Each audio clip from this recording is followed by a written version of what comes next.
warahmatullahi wabarakatuh.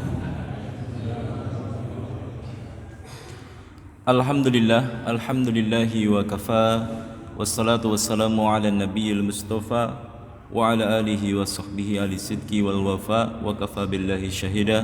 Asyhadu an la ilaha illallah wahdahu la syarikalah, wa asyhadu anna Muhammadan abduhu wa rasuluhu la nabiyya wa la rasula ba'dah. Qala Allah Ta'ala, a'udzu billahi minasyaitonir rajim. Ya ayyuhalladzina amanu taqullaha haqqa tuqatih wa la tamutunna illa wa antum muslimun. Faqala Nabiyyu sallallahu alaihi wasallam, ittaqillaha haitsumma kun wa atbi sayyi'atal hasanata tamhuha wa khaliqin nasa bi khuluqin hasanin. Amma ba'd. Rabbi shrah li sadri wa yassir li amri wa hlul 'uqdatam min lisani yafqahu qawli. Bapak Ibu jamaah sholat maghrib Masjid Cokro Aminoto yang semoga Allah berkahi, semoga Allah rahmati. Pertama kita bersyukur kepada Allah Subhanahu wa Ta'ala yang telah mengumpulkan kita di malam hari ini dalam keadaan sehat, dalam keadaan cukup, tidak kurang apa-apa. Semoga setiap langkah yang kita langkahkan Allah Subhanahu wa Ta'ala karuniakan keberkahan kepada kita semua. Salawat dan salam senantiasa tercurah kepada junjungan kita Nabiullah Muhammad sallallahu alaihi wasallam yang kita ikuti sunnah-sunnahnya dan kita tapaki jejak-jejaknya. Semoga setiap waktu yang kita habiskan dan setiap langkah yang kita langkahkan Allah Subhanahu wa Ta'ala memberikan kemudahan. Di malam hari ini kita akan sedikit membahas satu hadis yang disampaikan oleh Nabi Muhammad sallallahu alaihi wasallam, yang hadis ini berkaitan dengan masalah orientasi dalam kehidupan. Hadis ini ada di dalam Musnad Imam Ahmad dan berbunyi Ja'a fil hadisi an Zaid bin Sabit radhiyallahu an annahu sami'an nabiyya sallallahu alaihi wasallam yaqul man kanatid dunya hammahu faraqallahu alaihi amrahu wa ja'ala faqrahu baina 'ainaihi wa lam ya'tihi minad dunya illa ma kataba lahu wa man kanatil akhiratu niyatuhu jama'allahu lahu amrahu wa ja'ala ghinahu fi qalbihi wa atat dunya wa hiya raghimatun. Hadis ini cukup pendek, tidak terlalu panjang, hanya beberapa kata, tetapi maknanya dari hadis ini mampu mengubah kehidupan kita, ya, mampu mengubah cara pandang kita terhadap dunia, ya. Dan kalau kita paham hadis ini dan kita amalkan hadis ini, dunia itu bisa kita pegang, ya, ada di tangan kita. Hadis ini berkaitan dengan masalah orientasi di dalam masalah hidup. Orientasinya Nabi SAW sebutkan hanya dua, ya, orang hidup itu orientasinya hanya dua. Pertama adalah fokus dan mengorbankan seluruh waktu, tenaga, pikirannya untuk dunia. Dan ada yang fokus, waktu, pikirannya digunakan untuk memikirkan akhirat, ya, ada dua. Yang pertama Nabi sebutkan man kanatid dunya hammahu, orang yang fokus di dalam kehidupannya, orientasinya itu hanya berputar-putar dalam urusan duniawi saja.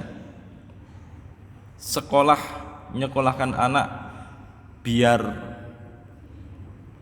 jadi pejabat tertentu dan nanti hidupnya akan bahagia.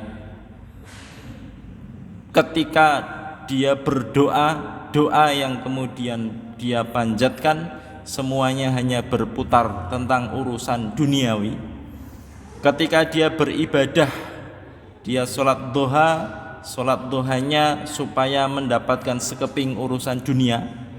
Ketika dia sedekah, sedekahnya biar menambah banyak harta dan uang yang dikumpulkannya, maka kata Nabi Shallallahu Alaihi Wasallam, farraqallahu alaihi amrohu. Yang pertama, Allah akan cerai beraikan urusannya. Allah akan cerai beraikan urusannya. Dan ini banyak contoh, ya, banyak contoh yang ada di sekeliling kita, di sekitar kita. Bahkan mungkin bisa jadi kita pernah mengalaminya, Pak. Ya, pernah mengalaminya, dan karena mengikuti kajian dari berbagai macam ustadz dan ustadzah, akhirnya tahu dan kemudian bertobat dari orientasi tadi. Sebab orientasi tadi itu masalahnya masalah di hati, Pak. Ya, masalahnya masalah di hati. Bisa jadi orang secara zahir tampak urusannya urusan akhirat. Ya, nyantuni anak yatim, nyantuni janda, ya, itu urusannya urusan akhirat. Tetapi kalau orientasinya ternyata di dalamnya itu ada benih-benih urusan duniawi, maka jadilah apa yang Nabi SAW janjikan, yaitu farraqallahu alaihi amrahu. Allah Subhanahu wa taala akan cerai beraikan urusannya. Ya. Bukan berarti orang yang kemudian niatnya akhirat itu, orientasinya untuk hidup akhirat itu, bukan berarti dia tidak punya masalah. Dia punya masalah. Ya. Dia punya masalah. Dan dia juga diuji juga. Tetapi masalah yang dia hadapi, ujian yang dia hadapi, kalau orang tujuannya urusan dunia, dia akan ketika kena masalah, Pak, dia akan memutar otaknya, akan menempuh berbagai macam cara untuk kemudian menyelesaikan masalah tadi, mengurai masalah tadi.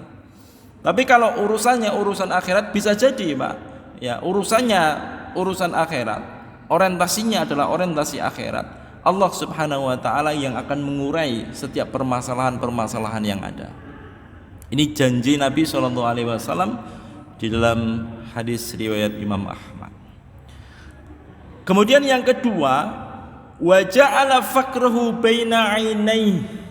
Yang kedua, kata Nabi sallallahu alaihi wasallam, orang yang orientasinya hidup itu hanya untuk urusan dunia, maka Allah Subhanahu wa taala akan menjadikan kefakiran di pelupuk kedua matanya.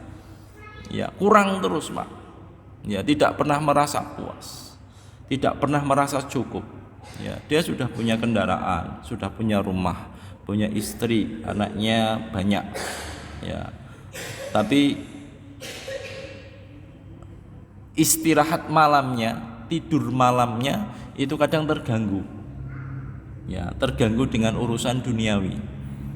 Ya, bukan terganggu dengan urusan-urusan akhirat. Bukan untuk qiyamul lail bangun malam itu enggak, tetapi memang dunianya, ya, dunianya dia itu menuntut agar dia itu tidak tidur, Pak, agar dia itu tidak bisa istirahat dengan tenang.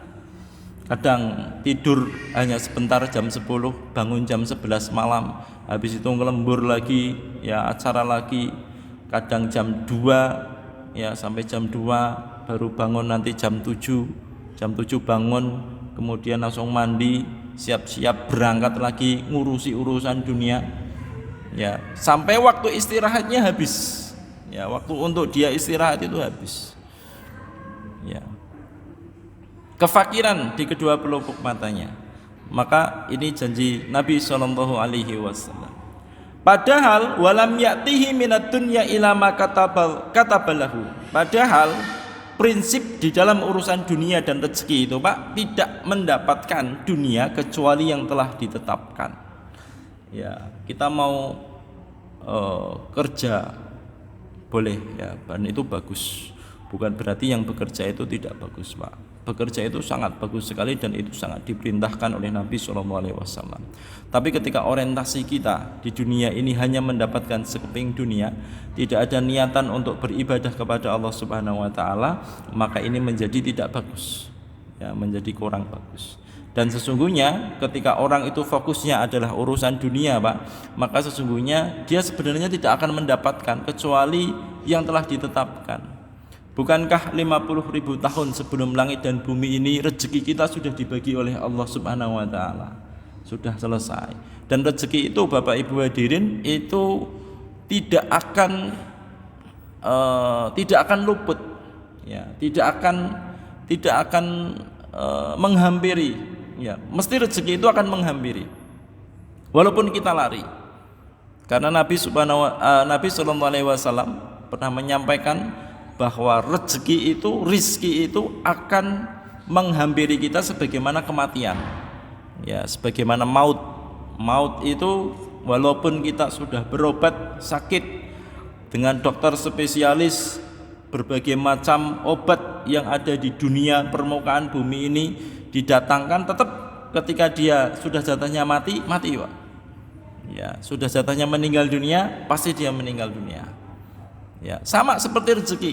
Rezeki itu begitu. Kalaupun kita lari sudah tidak mau Pak. Ya, sudah nggak mau, sudah berusaha tidak mau. Itu tetap dia akan datang kepada kita kalau sudah menjadi rezeki kita. Ya, sebaliknya, jika ternyata bukan rezeki kita Pak, walaupun kita kejar sehari semalam 1 kali 24 jam, tidak akan dapat kita.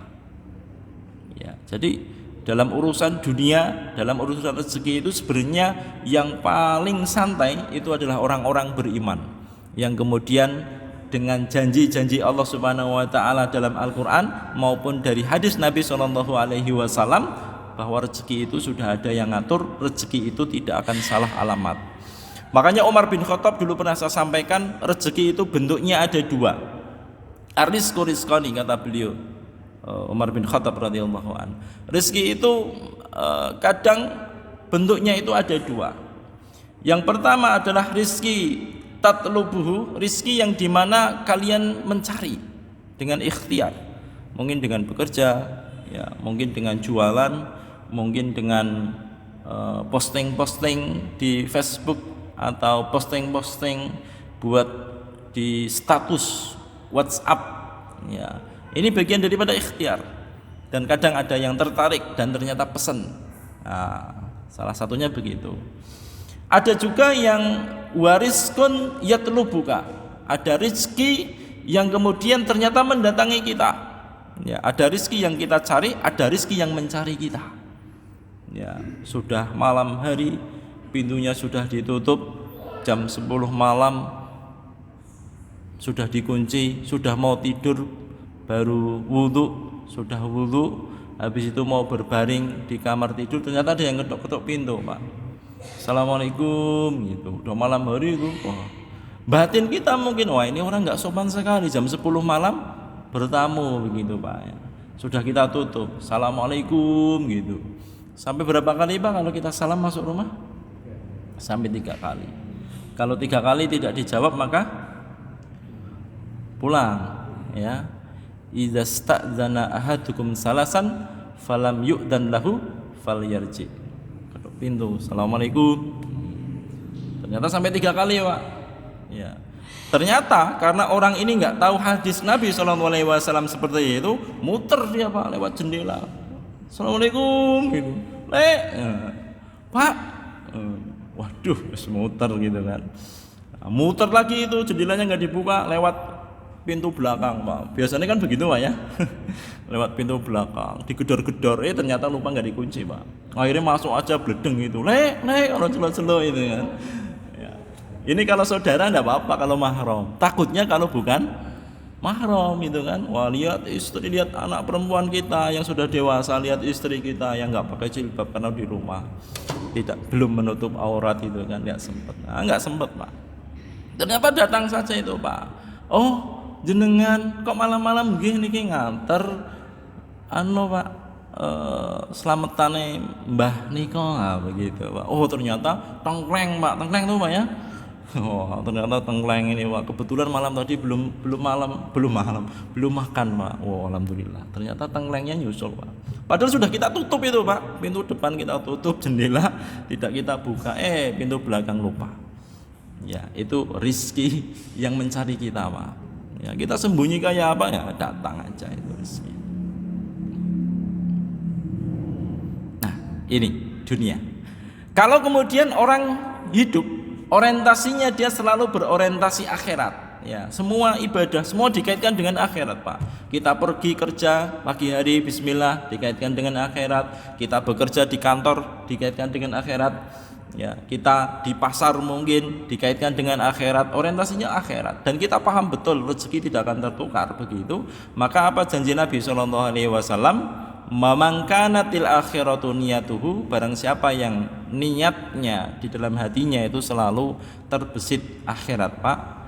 Kata Allah Subhanahu wa taala, jama'allahu lahu amrahu. Allah Subhanahu wa taala akan mengumpulkan urusannya dan Allah Subhanahu wa taala yang akan menyelesaikannya. Ya. Kadang kita duduk saja, Pak, urusan yang sangat ruwet yang di luar kemampuan otak manusia itu kadang selesai sendiri, Pak. Ya, selesai sendiri. Padahal belum ngapa-ngapa, cuma diam aja, udah didiamkan aja. Kadang selesai sendiri. Ya, Allah Subhanahu wa taala yang ngurus. Yang penting fokus niatnya untuk akhirat Allah Subhanahu wa taala. Kalau kita punya punya amalan-amalan tertentu, entah itu sedekah, entah itu apapun, fokus saja. Ya, kalau kita punya amalan sholat berjamaah misalkan 5 waktu, fokus saja, Pak. Itu nanti akan selesai sendiri urusan-urusan kita. Ya, asalkan niat kita betul untuk akhirat. Ya, ini janji Nabi sallallahu alaihi wasallam. Wa ja'ala ghinahu fi qalbi. Yang kedua, Allah akan menjadikan kekayaan di dalam hatinya. Ya, jadi dia akan merasa cukup, Pak, merasa kaya, merasa bersyukur. Ya, dia sudah kenyang memakan berbagai macam garam, ya. Orang kaya sama orang miskin itu sebenarnya lebih banyak rizkinya orang miskin, Pak. Menurut pengamatan saya, ya. Saya lihat orang miskin itu makannya lebih banyak. Jenengan coba, bukan orang miskin, ya, orang cukup lah seperti saya inilah.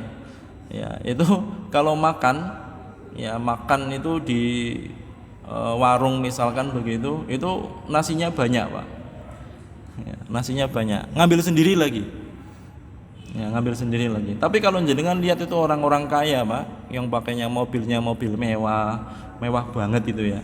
Itu kadang masuk warung itu cuma dapatnya air teh itu kadang cuma segelasnya kecil itu, Pak. Terus nasinya juga nasi-nasi yang kecil, kadang nggak habis itu, Pak.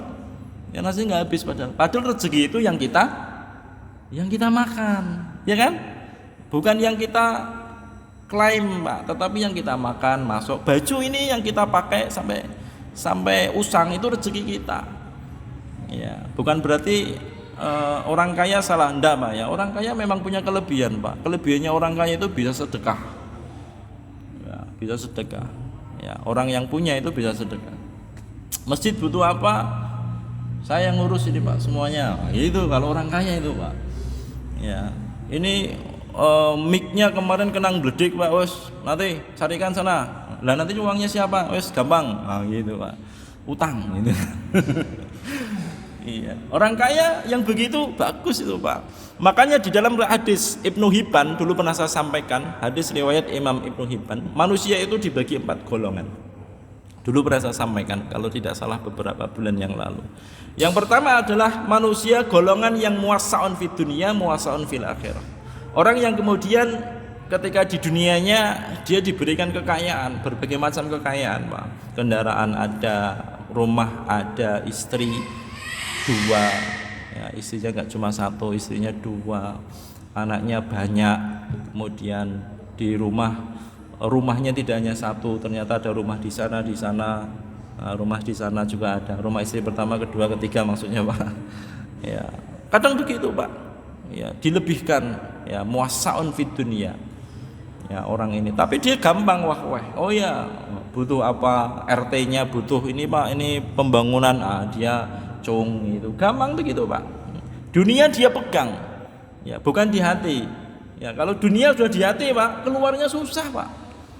Ya, lihat butuh kipas masjid, butuh kipas angin, itu keluarnya susah. Kenapa? Dimasukkan dalam hati. Ya, tapi kalau dunia dia pegang, gampang sekali, Pak. Ya, oh gampang. Ya, oh itu urusan saya. Gitu. Ya, ini yang pertama, muwassa'un fid dunya, muwassa'un fil akhirah. ketika dia meninggal dunia ternyata ditakdirkan oleh Allah Subhanahu wa taala masuk surga. Senang enggak? Senang Pak ya?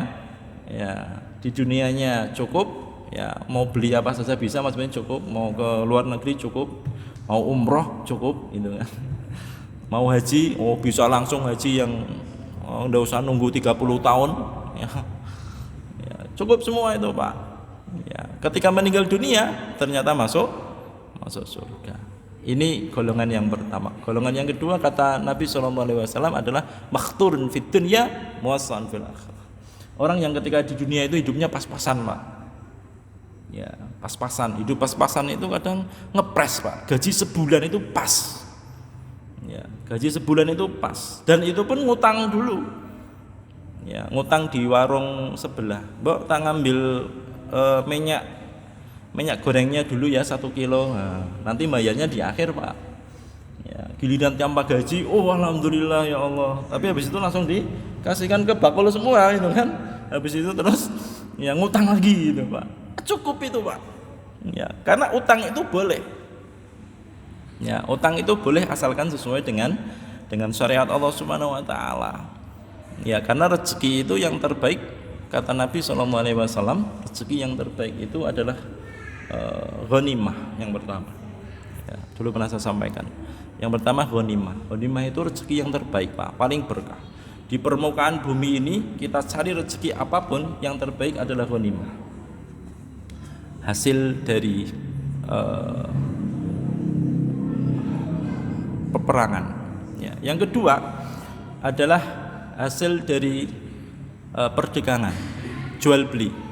Ya, jadi jual beli itu Pak. Makanya jenengan lihat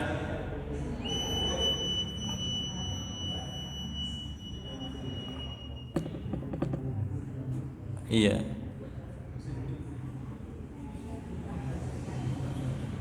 Mati lampu ini Pak. Kita lanjut apa enggak ini Pak?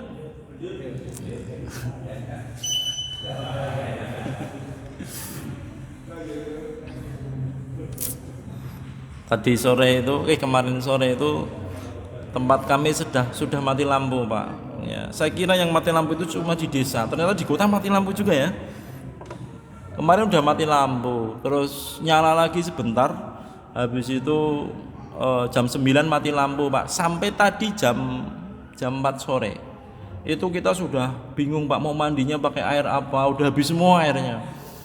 Dan kebetulan pas di pondok hari ini ada karantina 5 hari 4 malam anak-anak usia SD. Semalam ketika lampunya mati itu Pak, ngedrop semua hampir separuh itu Pak. Ustadz kangen ayah, kangen bunda itu. Masya Allah, anak-anak hebat itu Pak. Ya, jadi ngedrop. Ya, adanya lampunya mati, hujan deras, terus anginnya kenceng itu Pak. Pinginnya kan sama ayah bundanya itu Pak ya. Anak kelas 2 SD, kelas 3, kelas 4, kelas 6. Masya Allah, mereka mentalnya ya teruji, ya mentalnya teruji. Akhirnya kita kasih motivasi, alhamdulillah bisa jalan lagi dan semangat lagi. Sampai mana tadi Pak? Tadi sampai mana ya? Lupa. Sampai mana tadi? Oh iya, rezeki, ya rezeki yang terbaik. Yang kedua adalah perdagangan. Makanya bapak-bapak antum coba lihat sirah-sirah para sahabat itu rata-rata mereka jadi saudagar. Jadi pedagang. Ya, jadi pedagang, jadi macam-macam ya, ada yang tukang sayur, jualan kurma, emas, itu semuanya saudagar rata-rata. Kemudian yang ketiga, rezeki yang terbaik ketiga adalah dari hasil apa? Ya, pertanian. Dari hasil pertanian itu rezeki terbaik Pak. Pertanian itu kenapa kok bisa terbaik Pak? Itu disebutkan dalam hadis Nabi juga. Ya, karena sedekahnya banyak. Kalau sadar ya, karena sedekahnya banyak. Nandur pari ya sudah ya tanahnya sudah diolah, kemudian sudah ditanami begitu, ternyata dimakan sudah mulai tumbuh, dimakan wereng, ya kan? Itu sedekah. Ternyata setelah tumbuh sudah mulai temungkul-temungkul, dimakan burung, ya kan? Sedekahnya banyak, Pak. Dan itu ternyata, Pak, yang kita makan sehari-hari itu dari petani semua. Ya, maka rezeki yang terbaik nomor 3 itu adalah pertanian. Dan yang keempat adalah pegawai. Pegawai posisinya nomor 4. Ya. Ada nggak yang kelima? Ada. Apa yang kelima? Apa? Warisan. Warisan itu belum tentu jadi rezeki kita, Pak. Ya, warisan itu belum tentu jadi rezeki kita. Kaitan dengan warisan ini, Pak, kita harus betul-betul adil dan sesuai dengan syariat Allah Subhanahu wa taala. Ya, karena ini kata Nabi SAW di akhir zaman nanti salah satu ilmu yang akan dicabut di muka bumi ini yang pertama kali adalah ilmu tentang warisan, faraid. Ya, sehingga kadang orang kita kaum muslimin kurang memahami bagaimana cara memahaminya. Ya, sehingga kadang timbul konflik. Ya, pernah itu, Pak, ada kisah nyata itu di daerah tempat kami. Ada 5 anak atau berapa. Dia ayah bundanya itu tuan tanah, ya, tuan tanah. Jadi punya tanah banyak. Itu ada anak satu yang kemudian tidak dia sukai oleh keempat saudaranya tadi. Dikasih tanah yang tidak punya potensi kehidupan, Pak. Ya, tanahnya dikasih yang tidak punya potensi kehidupan. Ternyata beberapa bulan kemudian kena ini, Pak, kena sutet. Wow, kena sutet. Berapa ratus juta itu, Pak. Wah, kena sutet ternyata. Ya, enggak sengaja itu, Pak, kena sutet. Akhirnya dia jadi yang terkaya itu loh. Di antara saudara-saudara yang lain, jadi yang terkaya karena kena sutet. Tapi bukan masalah terkayanya atau endapanya, tapi masalah syariatnya. Kalau laki-laki dapatnya 2 kalinya perempuan. Kalau zaman-zaman dahulu kan para ulama itu kan gampang ya. Kalau laki-laki itu mikul, kalau perempuan gendong kan. Ingat Pak ya? Laki-laki itu mikul, dapatnya 2 kalau mikul itu. Ya. Kenapa di dalam syariat Allah laki-laki dapatnya 2, Pak? Kalau perempuan dapatnya 1. Kenapa, Pak? Iya, berkaitan dengan tanggung jawab. Ya, berkaitan dengan tanggung jawab. Makanya ibu-ibu yang punya saudara laki-laki tidak boleh minta yang sama. Enggak adil, karena sama itu tidak harus adil itu tidak harus sama rata. Seperti putra-putri jenengan. Putra jenengan yang sudah kuliah atau SMA kelas 3 itu berbeda dengan putra jenengan yang SD kelas 6. Uang sakunya berbeda. Kalau jenengan mau adil semua dipukul rata. SD berapa? 5.000. Kakak juga harus 5.000. Masuk kuliah 5.000, Pak. Ya, udah mau kuliah sini Jogja 5.000 sangunya. Biar adil. Nah, enggak juga kan? Ya, jadi yang disebut adil itu adalah seperti itu, bukan seperti itu. Ya. Kemudian yang kelima, yang kelima adalah rezeki dari utang. Nah, utang bagian dari rezeki, Pak. Utang. Pak, saya pinjam dulu, Pak ya. Dulu pernah, Pak, ada seorang tabiin yang terlilit utang dan dipenjara. Ya, dipenjarakan. Pada zamannya dulu pernah saya sampaikan, namanya Ibnu Sirin. Ya, Ibnu Sirin itu muridnya Anas bin Malik. Anas bin Malik itu muridnya Nabi SAW. Ya, itu gara-gara hutang dipenjara. Dan ternyata, Pak, sebelum dia dipenjara 40 tahun sebelumnya itu dia pernah mengucapkan satu kata kepada saudaranya. Dia ngomong gini, "Hei si bangkrut." Nah, kemarin sudah sampaikan ya. "Hei si bangkrut, Pak." Dan Ibnu Sirin mengatakan ketika dia ngomong si bangkrut, ternyata 40 tahun kemudian dia jadi bangkrut. Makanya di dalam Quran surat Al-Hujurat ayat 11. Ya, ingat itu, Pak. Al-Hujurat ayat 11 itu kita dilarang untuk mengolok-ngolok saudara-saudara kita yang mungkin berbeda cara berpakaian, mungkin berbeda cara berpikirnya, mungkin berbeda organisasinya, mungkin berbeda partainya. Ya, kita dilarang untuk mengolok-ngolok mereka. Konsekuensinya Pak, ketika kita ngolok-ngolok dan menyebut panggilan dengan panggilan-panggilan yang tidak sesuai, yang jelek, itu nantinya akan kembali ke kita Pak. Sebelum kita meninggal dunia, itu akan kembali panggilan itu atau kejelekan yang kita sampaikan itu akan kembali kepada orangnya. Ya, akan kembali kepada orangnya. Ini yang sangat mengerikan itu. Itu Ibnu Sirin sudah mengambil pelajaran. Ya, dia ceritanya jualan minyak ya, minyak zaitun. Dia jualan Pak, bisnis, dan kebetulan bisnisnya beliau dia pinjam uangnya, itu modalnya dia pinjam, bukan pinjam yang ribawi enggak, tapi pinjam kepada salah seorang saudagar di situ yang kaya raya. Kemudian dia belanjakan ke Syam minyaknya, kemudian minyaknya dibawa pulang mungkin 1 dirham itu, kemudian ditaruh di botol ya, ditakar di botol mungkin seliter itu kan, kayak bensin itu loh Pak ya, bensin itu seliter. Ternyata 1 dirham itu ketika dimasukkan ke dalam satu botol sudah mulai banyak, ke dalam, ternyata dia lihat di dalam situ kok ada warna hitam. Ya, warna hitam itu kemudian diangkat pakai kayu, diambil kemudian diangkat. Ternyata bangkai tikus. Ya, ternyata bangkai tikus. Dia berpikir, Pak, ini kalau tikusnya saya buang dan minyak zaitun ini saya jual, tidak ada yang tahu, ya enggak? Tidak ada yang tahu Pak.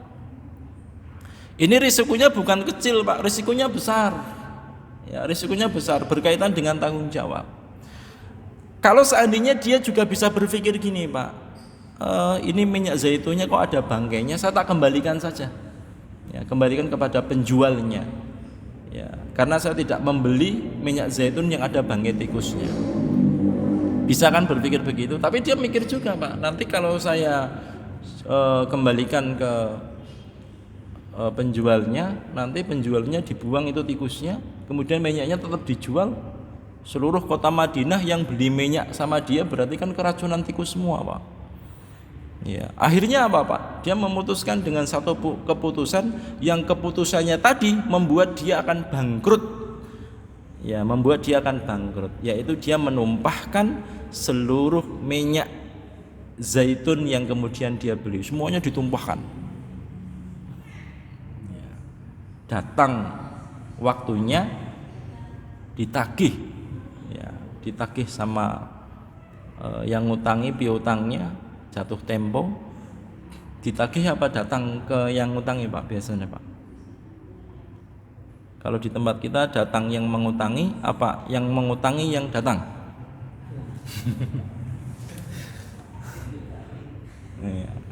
Datang ke yang ngutangi, apa yang ngutangi yang datang ke kita Pak? Yang ngutangi ya, yang ngutangi datang ke kita. Habis itu kita pura-pura lupa, astagfirullahaladzim, lupa Pak, ngapunten itu kan, sebulan lagi. Gitu kan. Bulan berikutnya yang datang yang ngutangi apa yang mengutang Pak? Yang ngutangi lagi. Berarti betul-betul lupa dia Pak. Masya Allah.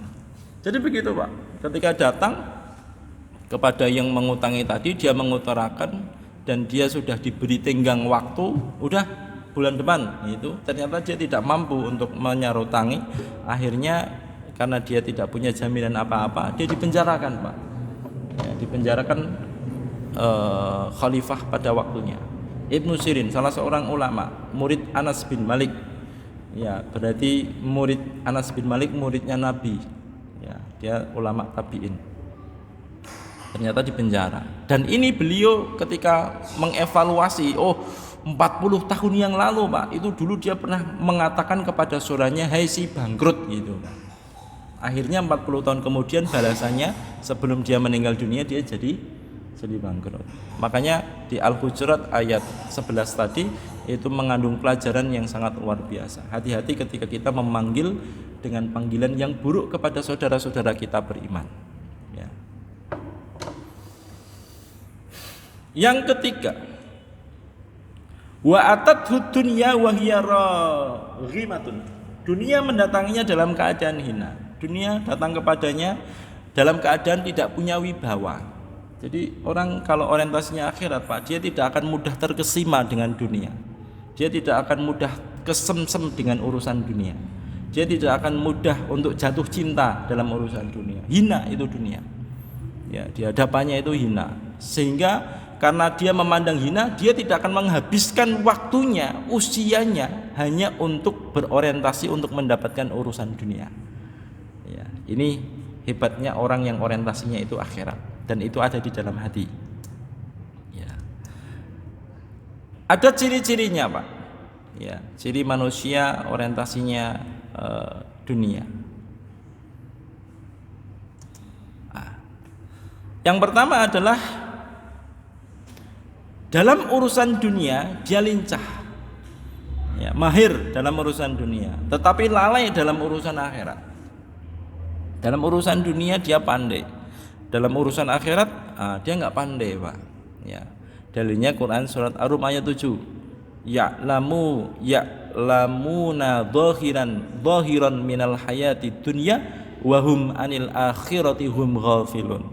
Mereka terhadap sesuatu yang tampak, ya, yang tampak itu ya dunia, ya duit kan katon, ya kendaraan, rumah kan katon, semua itu, Pak. Dia lincah dalam masalah urusan itu. Ya, dalam urusan dunia seperti itu dia ahlinya. Ya, golek duitnya paling gampang bagi dia. Wahum anil akhirati hum ghafilun. Tetapi dalam urusan akhirat, Pak, menyebut nama huruf di dalam Al-Quran, huruf fa, huruf kaf, huruf sin, itu dia tidak mampu. Ya, lalai, terlalaikan. Ya. Tidak mampu untuk berdoa kepada Allah Subhanahu wa taala. Ya, tidak pernah mau untuk kemudian berusaha, ya, berusaha untuk mendatangi majelis taklim, berusaha untuk menghafal ayat demi ayat dalam Al-Quran, gitu kan. Sebenarnya ini sudah sering saya ulang gitu, Pak, ya. Al-Quran itu tidak pernah berubah, Pak, dari kita lahir. Ya, kalau dari Nabi kan terlalu lama itu, Pak, terlalu panjang banget. Dari kita lahir, Pak. Kita lahir, kita tumbuh dewasa. Al-Baqarah ya tetap seperti itu. Al-Fatihah ya tetap 7 ayat. Diawali dengan kalimat Bismillahirrahmanirrahim, diakhiri dengan walad dhalin. Ya, dari kita lahir itu, Pak, sama, Pak. Sampai Al-Fatihah, sampai Anas pun sama. Qul a'udzu birabbin nas, malikin nas, ilahin nas, min syarril waswasil khannas. Tetap sama, tidak ada perubahan sama sekali. Yang aneh, Pak, kok kita tidak hafal itu, Pak? Aneh betul, Pak? Aneh kan? Mungkin ada sesuatu yang melalaikan, Pak. Ya, mungkin ada sesuatu yang melalaikan. Dan yang melalaikan itu biasanya urusan akhirat apa urusan dunia? Urusan dunia, Pak. Urusan dunia. Dan hari ini belum terlambat, Pak. Yang mungkin hari ini merasa mungkin dengan kemampuan saya tidak mampu untuk menghafal. Bisa jadi dia bisa jadi mensupport, ya, mensupport pondok-pondok pesantren yang di situ ada tahfidzul Quran. Ya, pahalanya ngalir. Bisa jadi, Pak, dia tidak mampu melafalkan huruf fa dengan huruf kaf. Ya, fa, kaf, susah. Kenapa? Karena dia biasanya hurufnya pak, ya, alam tarokai papa, nah itu kan. Bisa jadi itu keliru dia, Pak. Tapi dengan memberikan dukungan, support, ya, kepada pondok-pondok pesantren yang di situ ada tahfidzul Quran, pahalanya bisa ngalir dari situ. Ya, pahalanya bisa ngalir dari situ. Ya, kekurangan ini kita tutup, Pak. Dan ketika kita nutup, kita juga harus cerdas. Ya, bagaimana supaya anak kita itu minimal ada yang hafal Quran. Ya, jangan sampai dulu nenek moyang kita ngomong, aku nggak hafal Quran, nggak apa-apa, yang penting anak saya hafal Quran. Nah ternyata anaknya juga ngomong, saya nggak hafal Quran, nggak apa-apa, yang penting anak saya hafal Quran. Nah ini cucunya ngomong juga seperti itu, Pak. Ya, padahal kalau orang satu keluarga ada yang satu saja hafal Al-Quran, Pak, oh luar biasa itu, Pak. Dia mampu diberikan kesempatan oleh Allah untuk memberikan syafaat kepada keluarganya, kepada orang-orang yang dia cintai. Luar biasa. Ciri yang pertama adalah dalam urusan dunia dia lincah. tapi lalai dalam urusan akhirat. Yang kedua, menilai orang lain dari status sosial. Ya, menilai orang lain dari status sosial. Ketemu teman SMA yang dulu pernah lama sekali tidak jumpa, mungkin 20 tahun, mungkin 30 tahun ketemu, "Wah, Mas, gimana sekarang? Apa pekerjaannya jenengan ya? Gimana anak-anak yang jenengan kuliah di mana?" "Oh, anak saya sudah kuliah, Pak, sekarang di penerbangan." "Wah, sekarang ini sudah ke sana." "Anak yang pertama di sana, Pak." "Oh, enggak selesai itu, Pak." Yo, semuanya diungkapkan semuanya. Orientasinya apa? Dunia apa akhirat? Dunia. Perbincangannya yang dia bincangkan itu urusan dunia semua. "Oh, anak saya sekarang jabat, Pak, jadi DPR di sana." Ya, dunia semua, Pak. Kenapa? Karena orientasinya dunia. Sampai kemudian di akhir hayat pun dia akan berorientasi dunia. Ya. Jabatannya apa, Pak, sekarang di sana? "Oh, jabatannya sekarang jadi direksi, Pak, di sini sebuah perusahaan." Ya, kalau enggak harta, kaitan dengan harta. Kalau enggak kendaraan, "Wah, ini kendaraannya baru, Pak, ya." "Oh iya, platnya B, Jakarta, Pak, ya." "Iya, itu itu, Pak. Biasanya kalau plat B dari Jakarta itu habis tenggelam itu, Pak." Astagfirullah. Banjir ya, bekas banjir itu, Pak. Jadi perbincangan pun, Pak, itu bisa dilihat, Pak, bisa dinilai. Maka hati-hati banget kita, Pak. Ya, kalau kemudian ketemu orang lama, ketemu teman-teman saudara-saudara lama yang diperbincangkan itu masalah urusan dunia, masalah bisnis semuanya, dan di situ tidak ada mengingatkan kata-kata Masya Allah, La ilaha illallah, Astagfirullah. Hati-hati itu. Orientasinya dunia. Ya, orientasinya dunia. Yang ketiga, enggan mengingat kematian. Sungkan, Pak. Ya. Padahal Nabi menyampaikan aksiru dzikra hadimil ladzat. Ya. Perbanyaklah kalian untuk mengingat kematian. Yang kajian kemarin ya, kajian 3 pekan yang lalu kaitan dengan kematian. Dan orang yang mengingat mati itu akan diberikan 3 hal, 2 hal. Yang pertama adalah takjilut taubah. Ya, dia akan bersegera untuk bertobat dari segala macam kemaksiatan. Ya, orang yang mengingat mati dia akan segera tobat, Pak. Ya, tidak akan menunda, segera. Yang kedua adalah qanaatul qalbi. Dia akan merasa qanaah, merasa cukup. Ya, bentar lagi mati kan. Ya, tidak lama lagi. Paling banter umatnya Rasulullah usia berapa, Pak? 70, Pak. 60 sampai 70.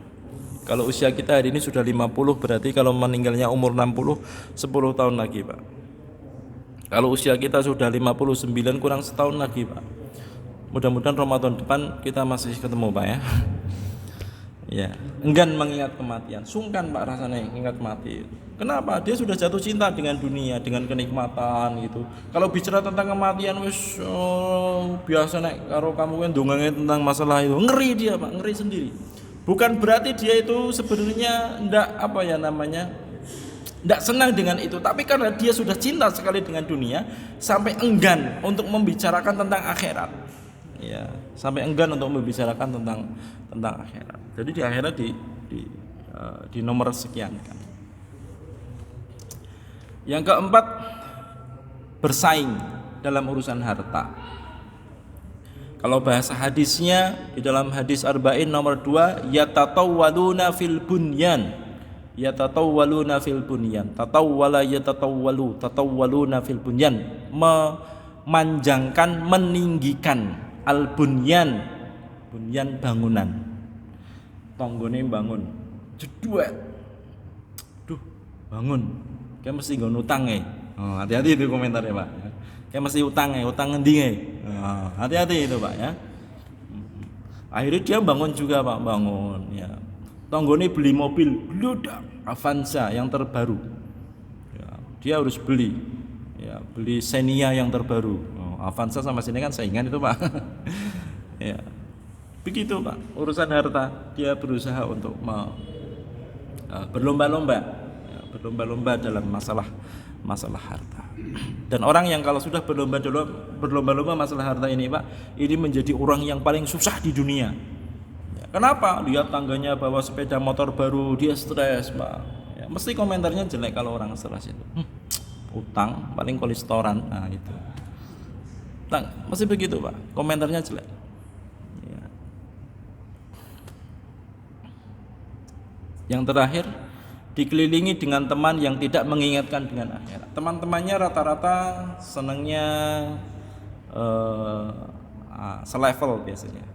Makanya Nabi mengingatkan kita dalam hadis riwayat Imam Muslim, ar-rajulu ala dini khalilihi. Dalam riwayat yang lain, al-mar'u ala dini khalilihi falyandur ahadukum man yukhalil.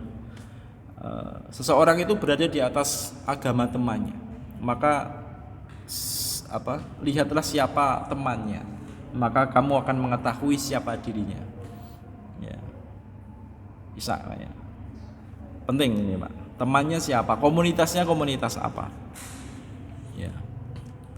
Yang terakhir, menunda untuk bersedekah. Ibnu Katsir di dalam tafsirnya pernah menyebutkan anta lil mali ida amsaktahu fa ida anfaqtahu fal malu laka.